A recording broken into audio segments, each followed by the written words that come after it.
जी अस्सलाम वालेकुम दोस्तों, आपको दोबारा welcome to internet networking with me में खुश आमदीद।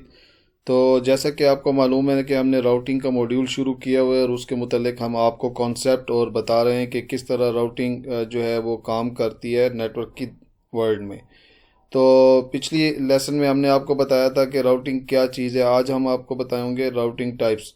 अच्छा, तो दोस्तों राउटिंग कराने के लिए जो इक्विपमेंट यूज़ होता है उसको राउटर कहते हैं। राउटर डिफरेंट कंपनीज के हो सकते हैं, जिस तरह इनमें मोस्ट पॉपुलर राउटर जो हैं वो सिस्को है, हवावे है, जूनिपर है, माइक्रोटिक है, और इसी तरह कई छोटी कंपनीज डी लिंक और इस तरह की और भी काफ़ी कंपनीज हैं जिन्होंने राउटर बनाए हुए हैं। ठीक है। तो राउटिंग कराने के लिए जो है दो जो है आइडेंटिफायर्स होते हैं, जिनको प्रोटोकॉल्स होते हैं। एक तो ये होता है कि आप आईपी एड्रेस दे देते हो। दूसरा ये होता है कि अगर आपने राउटर ए और से बी को जो कनेक्ट करना है तो आप उसके पोर्ट का एड्रेस दे देते हो।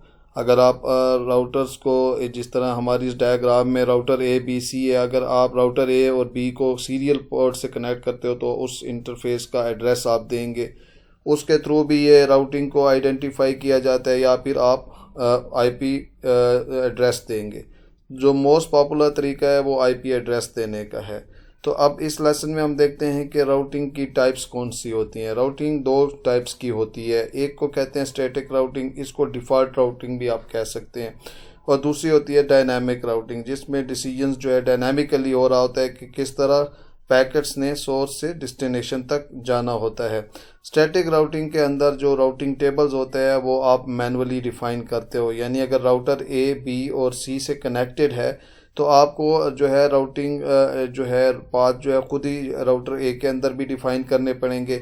इसी तरह आपको राउटर बी के अंदर उसकी जो कनेक्टिविटी है राउटर ए और सी के साथ वो वहाँ पे डिफाइन करनी पड़ेगी।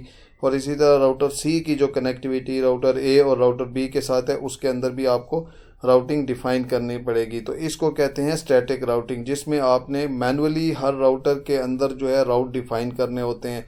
और अगर आपका बहुत बड़ा नेटवर्क है, लाइक उसमें 50, 200, 300 या हज़ारों जो राउटर्स लगे हुए हैं, तो ये बड़ा डिफ़िकल्ट हो जाता है कि जब भी आप राउटिंग में कोई चेंज करें तो आपको तमाम राउटर्स के ऊपर मैनुअली वो चेंजेस इम्प्लीमेंट करने पड़ेंगी। तो ये बड़ा डिफ़िकल्ट हो जाता है एक एडमिनिस्ट्रेटर के लिए कि वो इसको मेंटेन कर सके। बड़े राउटर्स के लिए हमेशा डायनामिक राउटिंग का इंतखाब किया जाता है।